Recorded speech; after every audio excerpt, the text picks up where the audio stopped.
It's going fantastic and amazing, my man. How about yourself?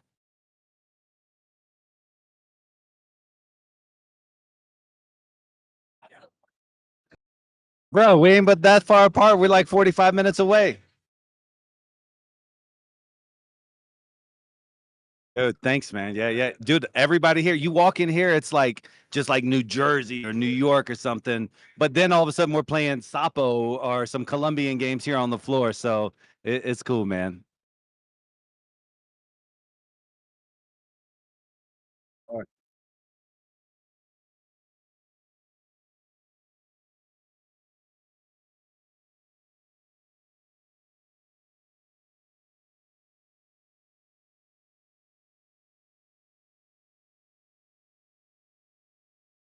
sir. Thanks, man. I appreciate it, brother. You said that you had some video issues. Is it still?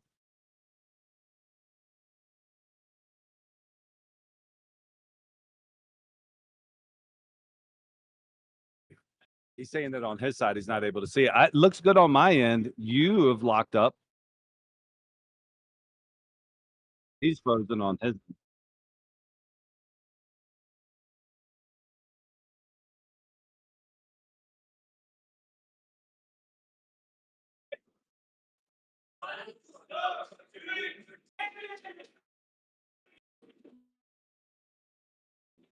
Oh, they say they can't see.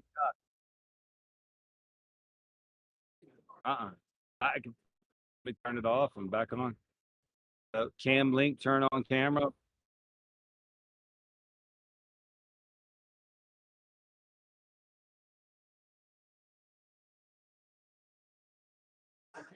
Uh-uh. Is this the cam link or is this the Sony camera? Uh-uh. So just so you know, and we'll get it switched out if I have to. I'll grab my desktop one, the USB driven one.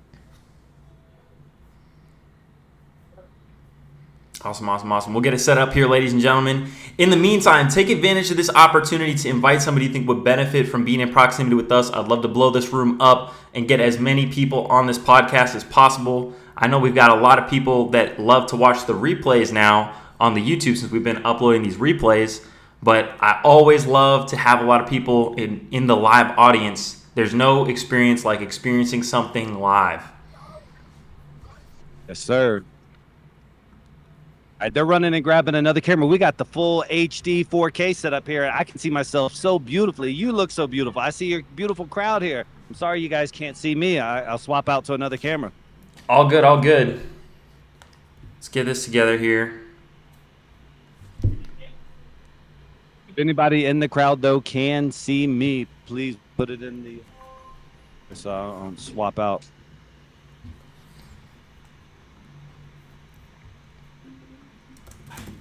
Boom, boom. You ever been to Parada, John? I have not. I've been to Guatapé, and that's probably, I don't know if that's closer to you. Is that closer to you? No, it's definitely closer to you. It's about 6 hour drive. I just took my family there last weekend. Oh, wow. How was that? I think I saw that. I was on your Instagram. Yes, sir. That's awesome. That looked like a good time. Yeah, So it you was were on great. the water and everything. Yes, sir. Yeah, yeah. Took helicopter rides and everything with the kids. So let's go ahead and Fantastic. pivot to this camera. It's got to be this one. How about that? Can you see me? Still Now? loading. Are you on a Mac? No, no, no. We're Windows. He says he doesn't see that one either. Says Or it's do you still have loading. the Discord app downloaded? We're using browser Discord or the app Discord? This is the browser. You We might need to download the... have to download the app there. We have it downloaded. She's going to pivot to that real quick, guys. Give me, Perfect. dude, while you get a lot fired up, give me 2 seconds to recalibrate. Absolutely. Take your time.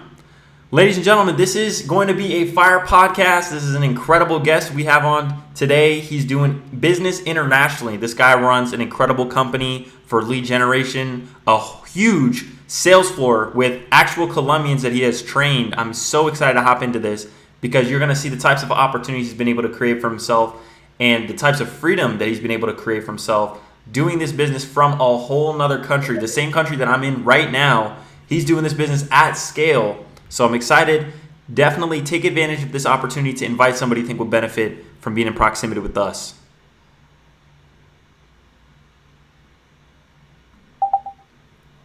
We're going to get everything set up here. Make sure to send that link, guys. Send that link.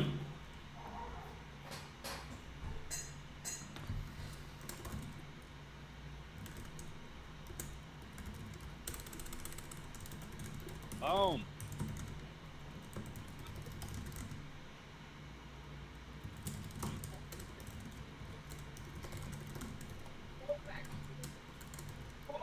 Do I need to click that video button down there?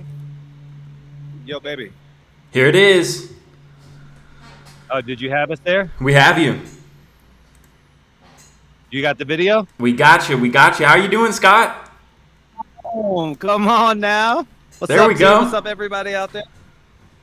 Man, look at this beautiful office that he's got, ladies and gentlemen. Thank you. Thank you. Let's Absolutely. go. The sales floor looks like it's popping, man. What's going on today? What you got some wheels behind you, people spinning, people closing deals. What's going on? Yeah, so just for everybody out here, this 12,000 square foot state-of-the-art call center. Every single human being in this building that you see in this vision behind me is strictly lead generating for motivated sellers. That's it. All of our clients are wholesalers. I have my own wholesaling and investment office, but this is the lead generation of the industry for outbound cold calling. That is incredible. Scott, I'd love for you to introduce yourself, especially for the people that are hearing about you for the first time on this podcast, watching live or watching the replay. Who is Scott Morse? Cool, man. So, Scott Morse, first off, I'm a humbled guy. I'm humbled to come and speak to you and the crew. And what I love about Discord and these types of things is it allows me to speak to people of different maybe experience levels or age dynamics. And so who am I? I'm an old dude who's made a lot of money in marketing and sales. And I just got into real estate and I built this in the past 3.5 years. And that's it, man. I'm just a guy who's super happy to talk about real estate, making money in sales. I love it. I love it, man. Talk to us a little bit about how you got into lead gen in the real estate space and how you've built up this incredible office. How many guys you got on the sales floor there behind you today? Total in the office, we're about 165 people in the office currently. On the floor, it's maybe, I don't know, a high 80s right now on the floor. But I have a data company back here. We have TC, Dispo, buyers outreach, financials. We have our classrooms, so our teachers. So we got a lot of other departments here. Everything is though focused on real estate investment and real estate wholesaling. Absolutely incredible.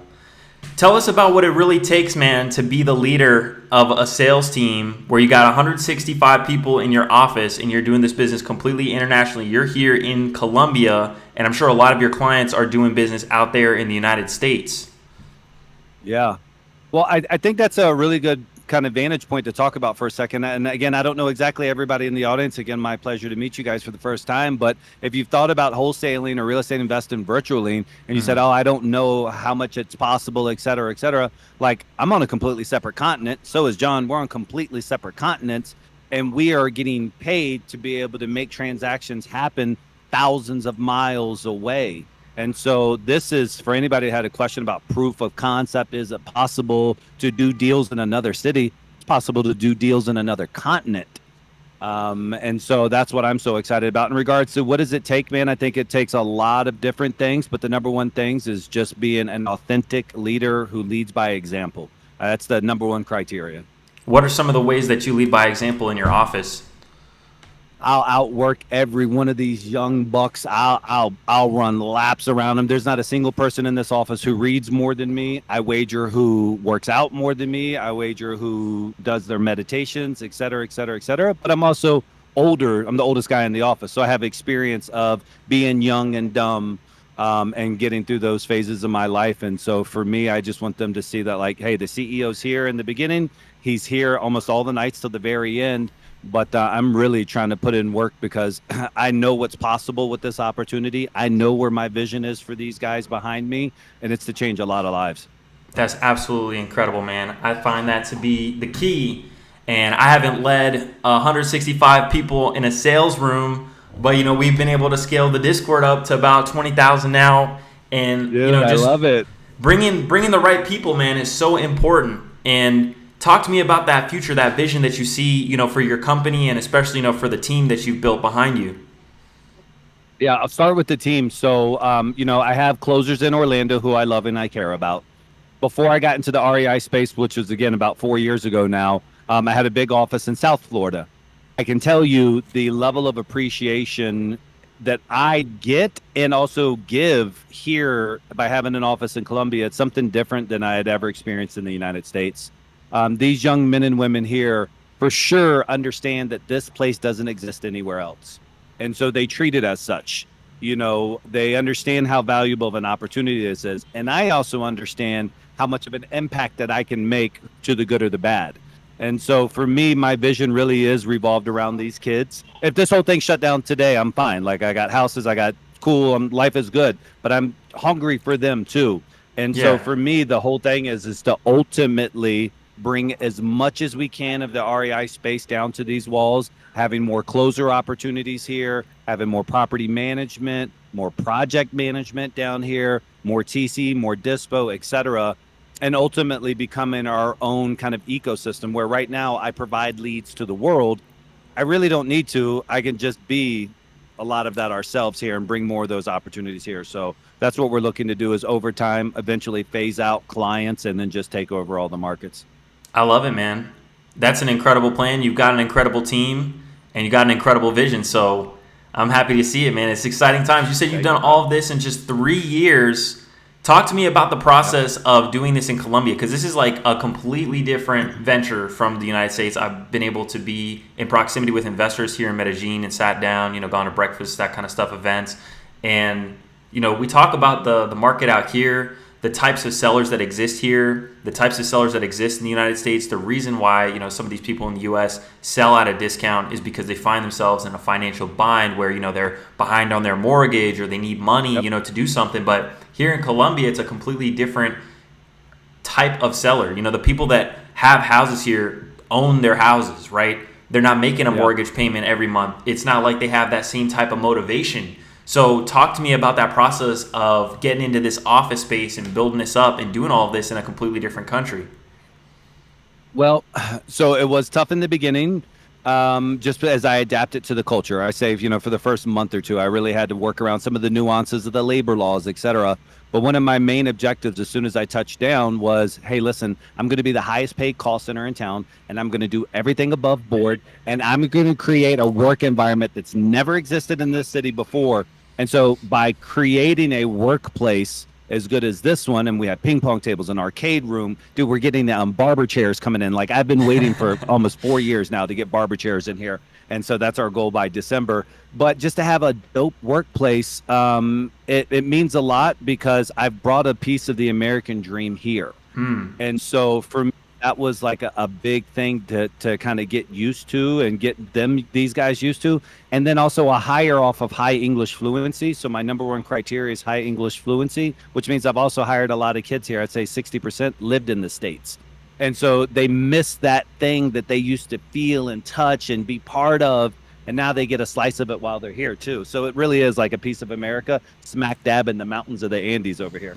I love it, man. I love it. Talk to us a little bit about what that hiring process looks like, because I know that Colombia is an incredible place. You've got some incredible people. How are you finding those individuals that want to go above and beyond, working on the phones and, contributing to something bigger than themselves? Where are you finding these people? How is it that you come across these people out here?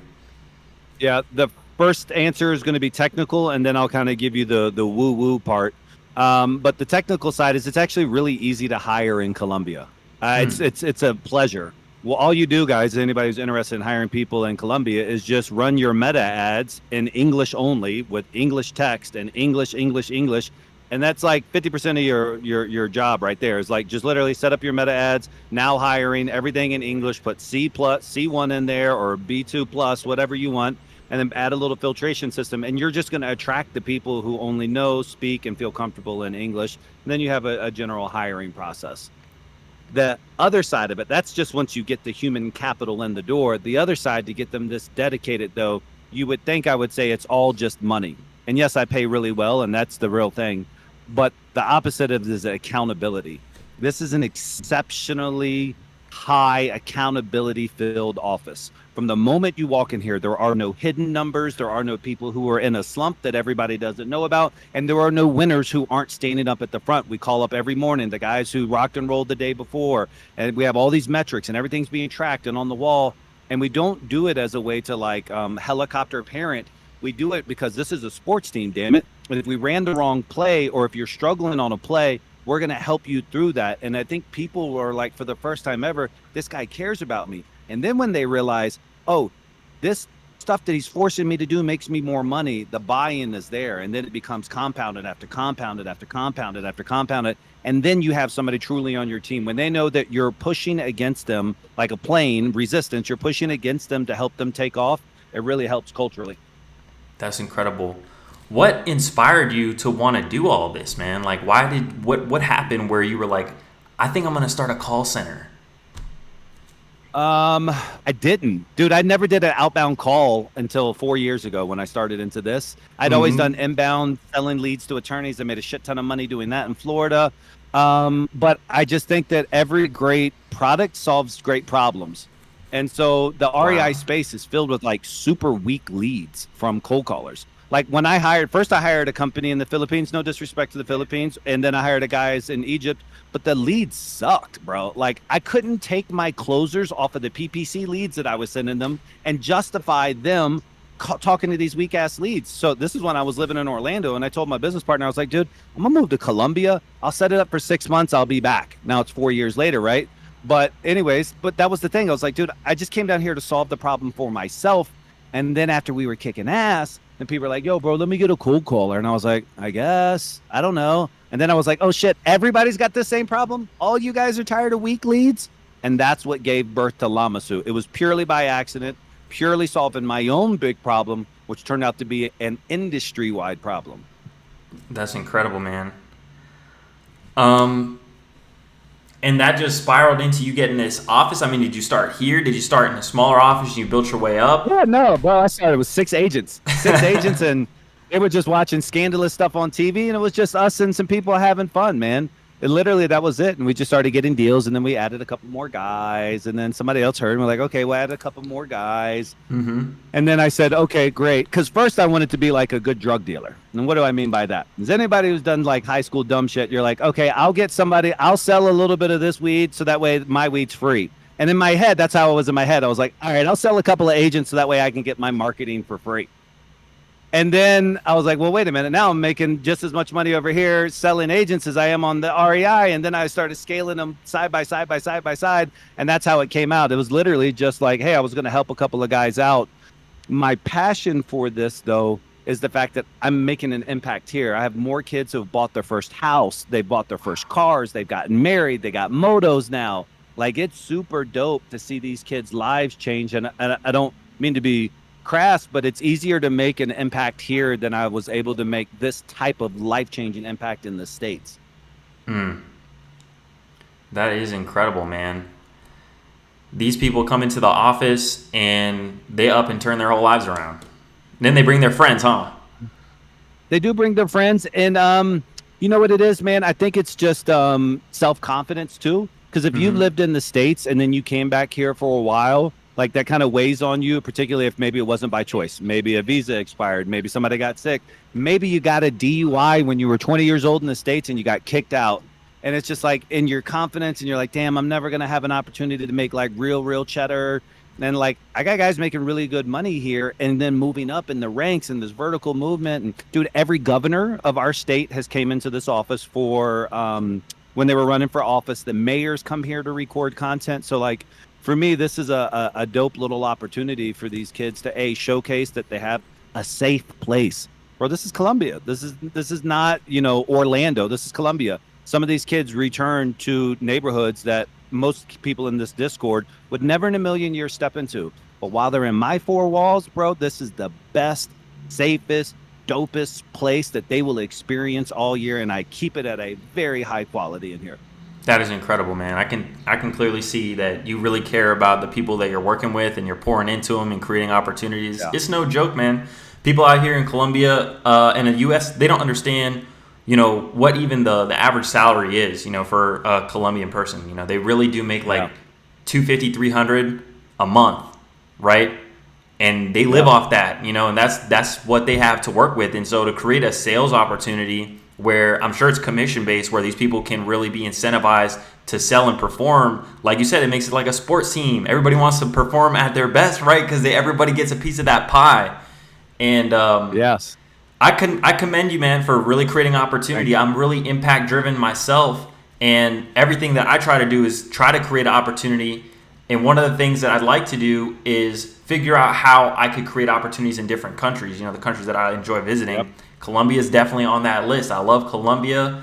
What about real estate out here, man? Have you thought about investing in any projects, or do you do anything out here in Colombia? Do you have any property out there besides maybe the office space? I got a super dope house that I bought, like retarded, like really, really, really beautiful house here. Yeah. Like really, really beautiful house. And but I'm happy and blessed with that. But no, I don't like the real estate in Colombia for two differentiating factors, very similar actually to Canada. So the reason why I don't wholesale in Canada, or really nobody does, is because of the disclosure laws. You just can't pierce through anything to be able to understand like who actually owns, what they bought, etc. America, we're a country that we prostitute data out from everywhere. Like you can scrape and you can pull. So Canada, that's the reason why people don't really wholesale in Canada. But here in Colombia, the thing is they take it really serious about hiding transaction details, and nothing's digitized. And so like you can't go run comps on what your neighbor paid for their property because everybody lied about it, and there's no public database. The main reason that I don't invest in Colombia, although I know people who do, and they do it to their benefit, is the liquidity issue. If all of a sudden you needed to move a property because something happened, and let's say it's $1 million property and you could move it for 800 in the States if you had to fire sale it, you might not move it at 600. You might not move it at 500. You might have to wait 2 years to move it, etc. So that was my reason why I never really did anything here in Colombia, is because of the liquidity issue and the barriers to comping. Gotcha. That's one of the things that I've been talking to a couple of people out here about. Like we just said, with the different types of sellers out here, they're not on the hook for a payment every month, that kind of thing. It gets passed down to their family. But another thing is, some of the investors in this little circle over here have bought houses for Airbnb. And so one of the ideas, that's business here, yeah, there's a huge tourist opportunity. But the other thing is the risk, right? You could have high exposure if you buy a building, or you buy a unit somewhere, and then all of a sudden there's new regulation, and now your business is canned, right?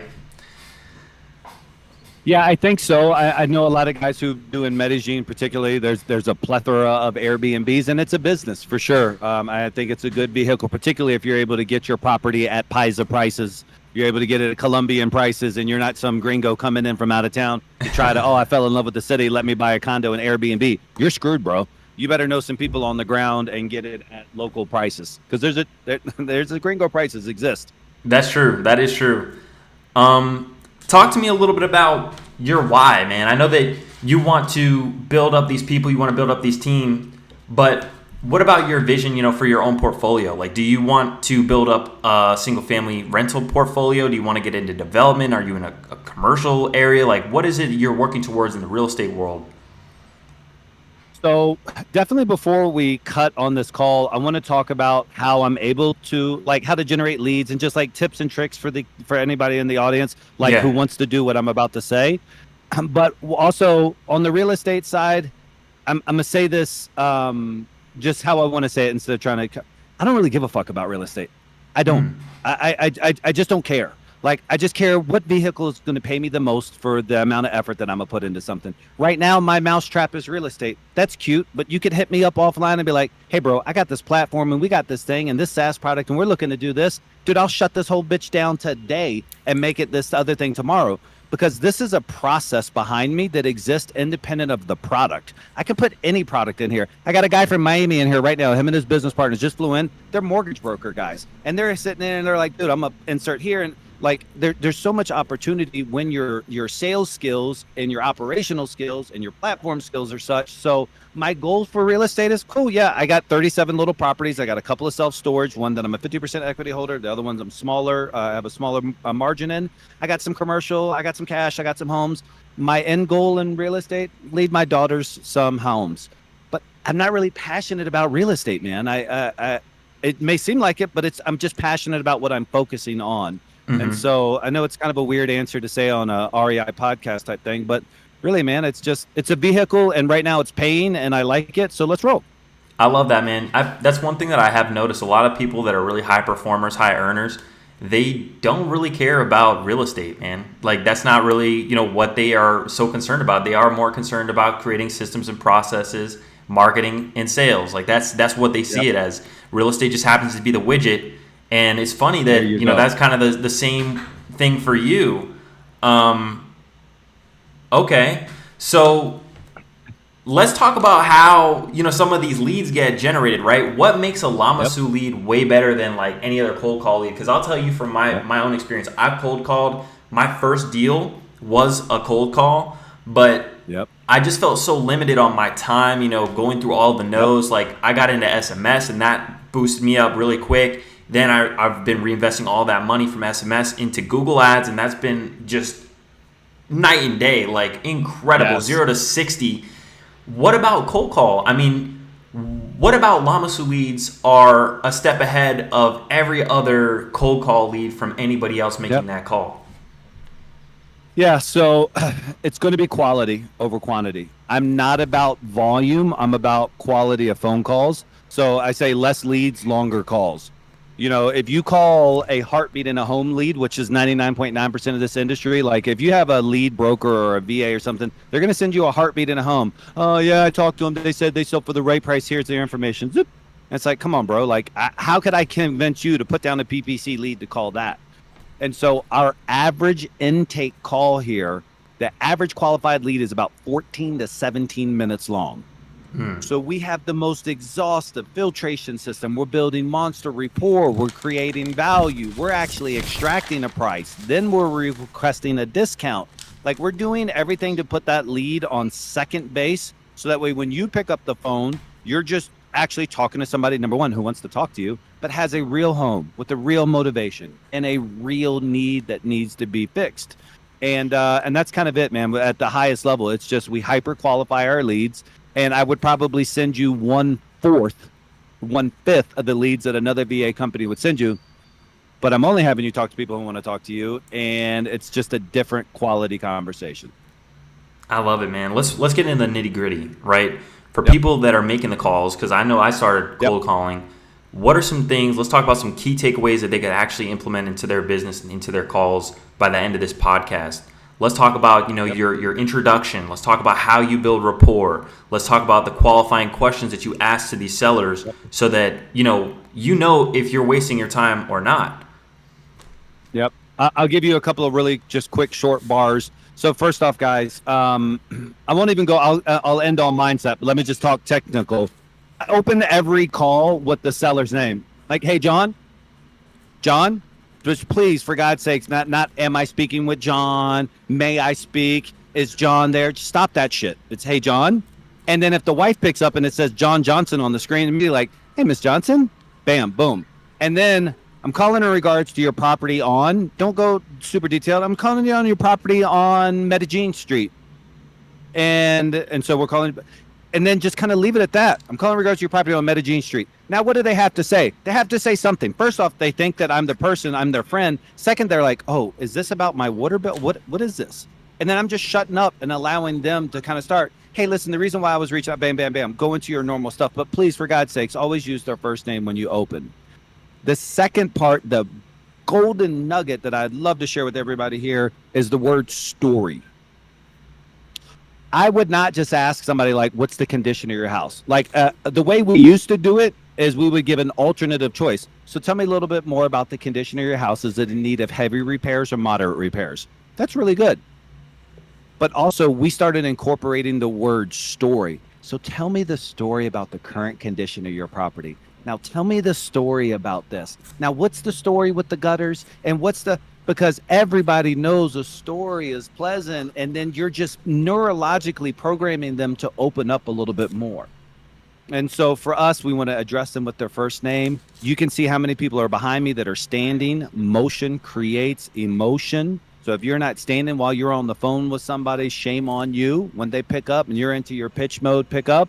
And then for us, our whole questionnaire is really, once we find out they have the property, we want to let them know that our pitch is a little bit different because we're represented as an independent third-party company, and we're just reaching out on behalf of this group of local investors. And so we're like the Better Business Bureau, and we're trying to match them with the best investors. And it's a sexy pitch. But you guys would be more one-to-one. And that's it. We're just going through the questions on the property. I know at the top of every one of these cubicles, there's like 18 objections and rebuttals. I will only hear these objections and rebuttals all day. They're only there. And so everybody knows their rebuttals. Everybody's dialed in. And we just keep it super, super tight on the phones. That's awesome. So I know that a lot of people talk about, there's a great script. Do you follow a specific script, or do you follow more of a framework? What are you looking to actually get out of the seller on each of these calls? Yeah, I was going to have somebody grab it because it says top secret script. So the script is what you need for the first big monster chunk of deals. And then it becomes a framework. And the reason why I say that, at least in my office, is, dude, I have 23 years of sales experience. I wrote every single comma in that script. Every single power pause is in there for a reason. And so I want them to be me because I can get them leads and I can get them commissions. But ultimately, they get to be better than me because I'll never be able to be them and me, but they get to be me and them. And so now they're leveling it up. So ultimately, that script and the rebuttals very rarely change. The power words very rarely change. The power questions that we teach them very rarely change. How to do second and third level questions very rarely change. But the actual kind of verbatimness of the script, that goes away once you've earned the right to take that away. But until you can actually follow my process, please don't be smarter than me. I'm smarter than you with sales in the beginning, honestly. So just follow my way, and then it's on you. Okay. Now let's break it down. Let's talk about mindset, man. What is the mentality, that these people all share when they get on the phones and they talk to these distressed sellers? So, listen, I think that it's different things for different folks. If I had to cold calling sucks. The hardest part about the whole entire REI space is cold calling. And so for me, I think that the most important thing here is to understand is that if you want to do it in an environment that sucks less. If I can have these guys cold calling on Jeff Bezos's yacht right now somewhere off Santorini, bro, our numbers will go through the roof. So my primary thing is I want to give them a work environment that makes cold calling feel fucking amazing. Like I can do it in an office space like this. So I think your surroundings matter a lot. I think that your work environment that you're in matters a lot. Can I get a script? And then, so that's that side. The other side is it's numbers. Get your feelings out of this. You're going to get shitted on. Excuse my language to everybody in here. But our top agent goes through like 120. Our top guys goes through a low 100 no's for every one yes. The mediocre agent is going to go through 200 to 300 no's for one yes. So all it is, it's tackling dummies. All it is it's just a numbers game, because then you don't care. You're excited about that no because that's just one more, and that's just one more. And out there, I got my yes. Okay, now I got to go through 124 more no's. And so I think for them, it's just a mindset that it's mechanics. I'm going to be a human. I'm going to have fun. I'm going to move around. I'm in an office environment that's amazing, but I'm going to have to get no's to get to my yes. And so we train them to love a no as much as they love a yes. Love that. Let's talk about some of the KPIs before we hop into the next question. How many leads on average does it take to get a contract? How many contracts on average does it take to close a deal? And then how many or how much is your average deal size from these leads? So I think a lot of that is, some of that is out of my hand. I'll talk about the front side, and then I'll talk about like my average affiliate. And also it matters. Like if you know novations, if you know sub 2, if you know, then your ratios are going to be a little bit different. Mm-hmm. But I can pretty much like throw it down. It takes about, let's just say 175 for an average good guy. 175 connects to one lead that wants under 70% of ARV. Then it takes about 15 to 20, just depending on the closer. So let's just even say 20. Let's just say an average closer. Then it takes 20 of those leads to get to the contract. And that's where the part that varies, because if you do novations or sub 2, your number's going to go down. If you only wholesale, you're going to be like at 1 out of 20 of my leads. But the more exit strategies, the more options you have to offer. Right. If you can take down the properties, you typically are offering more, which then also means that your closing ratio is better. So what I like to tell people is my rock stars are 1 out of 12, 1 out of 14 with our leads. But my average Joe wholesaler is like 1 out of 20 max with these leads. So real quick, just to put that in perspective, if it took the kid 200 no's to get one lead, and then it takes 20 leads, that's 4,000 conversations for a $35,000 spread. That's a lot. And so when you're doing this yourself at your house, don't give up, bro. I just told you it takes 4,000. Wrong number. Yes, no, screw yourself. But if I could sit on the phone and bang out 4,000 37-second conversations and print out $35,000 bill, I'm doing great. There's so many people in the United States right now that are selling drugs, doing stuff, whatever it may be, have no clue the amount of money that you can make in this space by just going through the no's to get to the yes, and then the yes is over there to get to more no's to get to your contracts and then fund it. Absolutely. Let's talk about some of the rebuttals, man. What are these sellers going to tell you when you get on the phone and you ask them if they want to sell? What are their responses going to be? Yeah, so I had them pull them up. These are all of our rebuttals here, objections and rebuttals. And so we got everything from like, can you just email me the offer? We don't. What's the name of your local investor? I want my price too early. You tell me the offer. I'm not saying it first. That's a good one that you guys probably get a lot, which is like, okay, Mrs. Jones, do you kind of have a ballpark bottom line number that you're interested in your property? And they're like, I don't think so, Sonny. You called me first. I know how this works. And so that's a very, very common thing that you're going to face on the phone because you don't want to make your offer first. You want them to make their offer first. So number one is we don't ever talk about price until the very end of our call. Because just like every good salesperson, we build value and create urgency before we get to the price. So that's like, make sure you're not talking price in the very beginning, unless they bring it up, and then I'll tell you how to deflect it here in a second. But if they still refuse to give the price, we put them on what we say is a pedestal pitch. We want them to feel like they're the expert. Because if you ask somebody a question and the whole time you've been saying, guys, smart investors, smart people like you, intelligent, that's why I love talking about. So we put them on a pedestal, and it's almost verbatim. It says, no, I completely understand what you're saying, sir. We just like to find out what range you're thinking first before taking up too much of your time to actually formulate an offer. And obviously, and this is the pedestal part, and obviously a guy like you, you know your property and the neighborhood the best. It's like, what would you consider to be a fair price? And then we do a little takeaway. But the whole point is like, dude, I completely understand. I know you don't have a price, but I just consider since you're both the expert in your property and your neighborhood, you at least kind of have a ballpark number that you're interested in. And just that right there, I promise you, get 60 to 70% of the people because they're like, yeah, you're right, blah, blah, blah. And you've been so nice. And all of a sudden you're complimenting them. So it's good to be able to get that. If they still say no to that, we have one other little small rebuttal where we're like, no, I completely understand. Try to get it. And then we just anchor the hell out of them.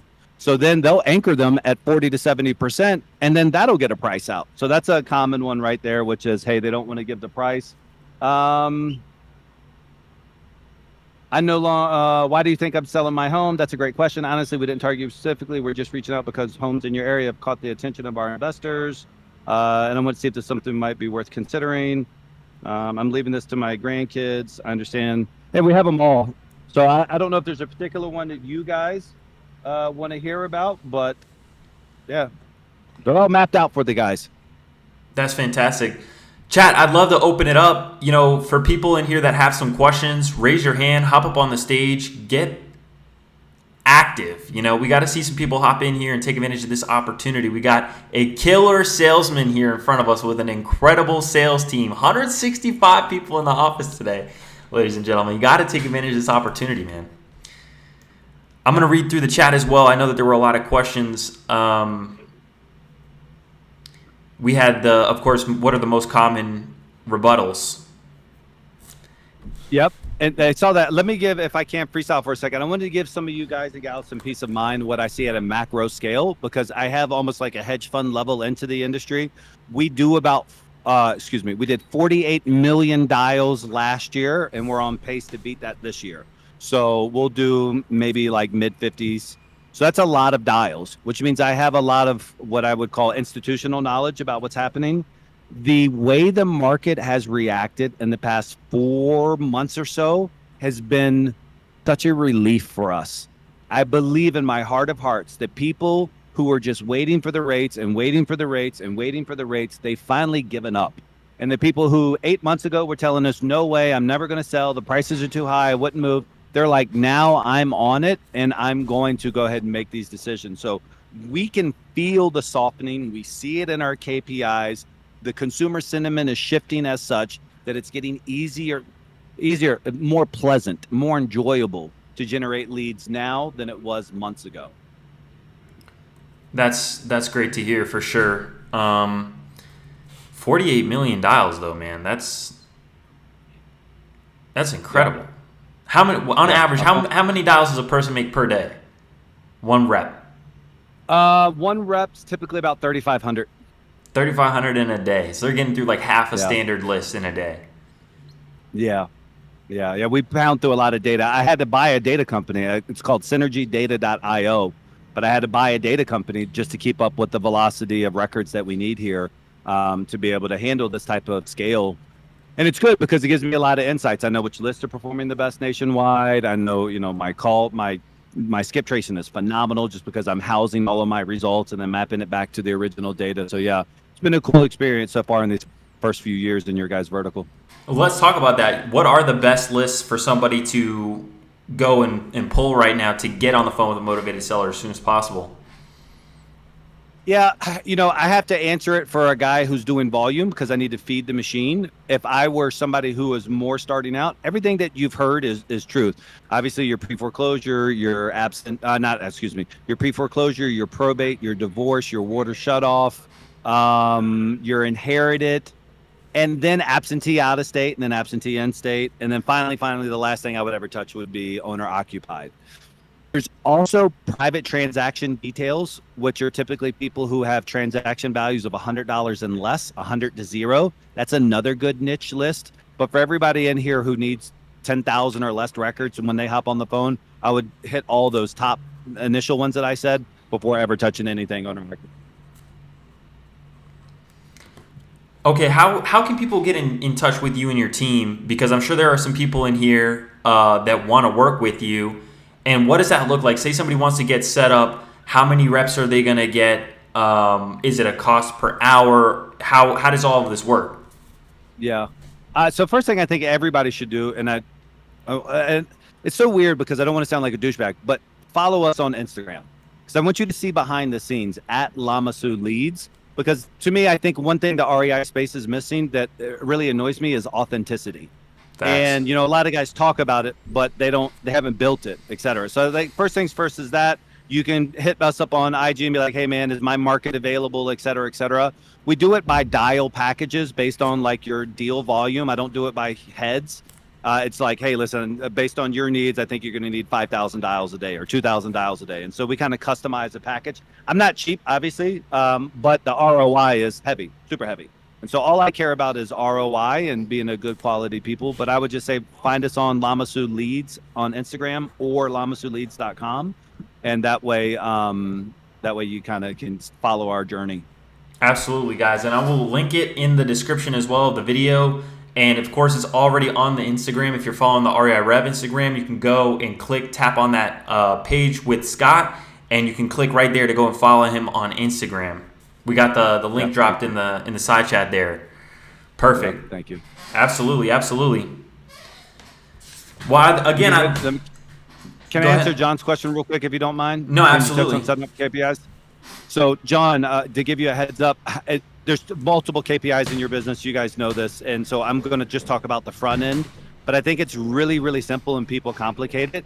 And so it's just your main KPIs that we look at, et cetera, is dials to answers to leads leads to deals. And so dials to answers, answers to leads, leads to deals. Once I have those 4 quadrants, if you will, or those 4 partitions, then I'll isolate the problems that are inside of it. So like dials to answers. If I have a really bad dials to answers ratio, I know it has something to do with the data or the carriers. And so those are like 2 independent things, but that's not an agent's fault. If I have good answers and my answers to lead ratio, well, then I know it kind of could be a data thing because they're answering, but there's no motivation. But more than likely, it's an agent fault. And then if I'm generating leads, but my leads aren't turning into contracts, now I got to really assess what's happening in this. Is that my closers aren't closing, or these guys pipeline? And so for me, the dials to answers, answers to leads, leads to deals, I can solve any REI business issues by just analyzing everything in those 4 quadrants. It's a lot of sauce, ladies and gentlemen. I hope that you're all taking notes. I know I have. You got to be implementing, ladies and gentlemen. I mean, this is a $10,000, $20,000, $30,000 mastermind call right here. I mean, this is like he's pouring himself out. Just really being real and authentic, and I really appreciate that, Scott, because there's definitely going to be somebody that watches this, not just me, but somebody that watches this and implements this, because I really take this serious. I look back at the last couple of years that I've been doing this, and it's really the people that I've been able to sit down with that have poured, so generously into us, that have made me so much better. So it's incredible. Yeah. And you get to return the favor. Like, that's the whole point about it. You know what I mean? It's like, so I had mentors that poured into me, and I poured into now this. But for everybody who's still struggling on the mentor side, potentially, I just can't emphasize enough the advantage that I had at my age over most everybody in this chat. And I'm just going to throw it out there. You do it what you want. But you guys, I had to study off of books. So that means I highlighted, and I would read Zig Ziglar books, and I would read Tom Hopkins books, and I would read all the sales training, NLP, neuro-linguistic programming books. And I didn't have the distraction of a ping, ping, ping, and a YouTube and the algorithm. So for what it's worth, call it a caveman. But if you're looking to increase your sales skills, it's cool. Get on YouTube University. That's great. But make sure you're at least ledgering down everything that you can. And I would encourage you to actually take it back a little bit and rewire your brain a little bit and say, you know what, I'm going to take a book and I'm going to highlight, and then I'm going to write, and I'm going to highlight, and I'm going to write, because man has been going that way for a very, very long time. And you're outside of the fray of this other shit. If you were to power off your phone and legit read a sales book for 30 minutes a night for the next 2 months, how much more money would you make, ladies and gentlemen, at the end of 6 months? You'd be printing deals that didn't exist before. But if you don't have the discipline to cut off your fucking phone for 30 minutes and pick up a paperback, then you're probably destined for mediocrity anyways. Real. What are some suggestions for books that you would suggest for everybody to go and read immediately? What are your prescriptions for books? It depends on, so I'll give you the number 1 book that changed my life. That book I can say absolutely made me a millionaire a long time ago. And it's a book that most people haven't heard of. It's called The Millionaire Course by Mark Allen, Marcallen. And I give it to all the men in my life and some ladies, but like my boys, like every Christmas, if you're new in my life, I give you that book. That's how much that book means to me. And I share it with you guys as well, too. It's a phenomenal book on mindset and really mapping out your goals. Dude, I'm 43 years old, but you come into my house, you're going to see mirrors written on my goals. I'm journaling. Like I'm about this life, and I won't stop it because it made me successful. But in regards to sales books, I really like old school, authentic. I say old school, excuse me, but Zig Ziglar. I really think that Zig Ziglar's fundamentals, every person that works here, they get a book called See You at the Top by Zig Ziglar. And the secrets of closing the sale, actually. The secrets of closing the sale, not See You at the Top. And they get that book because it's sales fundamentals. It's communication fundamentals. Like I said, it doesn't matter the product, guys. We could all say, hey, you want to turn this into a solar Discord? Let's go make some money doing solar. You want to sell roofing fucking appointments to roofers nationwide? Let's do that. You want to do crypto? Let's do that. Once you have the process down, the product, the content really doesn't matter. And so that's why I look at that versus industry specific stuff. Love it. Well, Scott, man, I really appreciate you coming to join us today. I know that you're a busy guy. You got a whole sales floor going, so I won't take up too much more of your time. If you could say one thing to future Scott, what would you say? I love that. I'm going to say it because it was the first thing that popped in my head. don't slow down. Don't slow down. Don't slow down. It's called King's disease. It's called gout, right? It's like back in the old kings back in the 1400s and shit. They would get fat. They would get whatever, right? Because they had so much. They had everything. They would slow down. They wouldn't be as sharp anymore. And so that's a constant thing I focus on. And I say this with love. I don't need to do this. I didn't need to come into this office. I don't need to do this shit. But I refuse to slow down because I want to make as much of an impact as I can in every capacity as I can. So that would be the future self would be telling me. It's like, just don't slow down, baby. Don't miss an opportunity. Let's roll. I love it. I love it. Don't slow down, ladies and gentlemen. Here we have him. Right. Scott Morse of Lamasu Leads. Thank you, I appreciate you, brother, for coming on, man. I'd love to keep up with you. I'm going to connect with you on Instagram. Huge shout out to you, man. Thank you so much for coming to join us. The replay is going to be on the YouTube. A lot of people are starting to kind of watch the replays on the YouTube I've seen since we started posting them there. Ladies and gentlemen, drop some fire in the chat. We got some fire in the chat from Mr. Scott Morse of Lamasu Leads. This is the #1 most valuable real estate community in existence, ladies and gentlemen. You've got to invite somebody you think would benefit from being in proximity with us. We had an incredible guest, the owner, CEO, and founder of Lamasu Leads, Scott Morse, coming to join us today. Thanks, man. I appreciate it, guys. I look forward to seeing the follows. Let's get it together. If you need me, DM me. Let's go. And I'm going to come out there and join you for one of these REI events in Medellin. I'll tag you in the next one, man. I know there's a lot of stuff going on. I've gotten tapped into an incredible group of people out here. I'd love for you to come and hang out with us. I'll shoot you my WhatsApp, man, if you're on WhatsApp. Sure. Of course. Yeah. I'm in Colombia. I got to. All right. Bye, guys. Thanks so much. Have a blessed day. Keep on closing deals, baby. Thank you, Scott. Ladies and gentlemen, make sure that you're subscribed. I'm going to type the YouTube in the chat, guys. You've got to subscribe. There truly is no other opportunity quite like this. And apply what you learn. We had an incredible guest come on and talk about so many people learn. But you've got to apply. You've got to execute. Or else it just becomes entertainment. Don't make this entertainment for yourself. Make this education for yourself. Make this instruction. You could have taken away something from this podcast the same way that I took away multiple things from this podcast, right? They're here, right?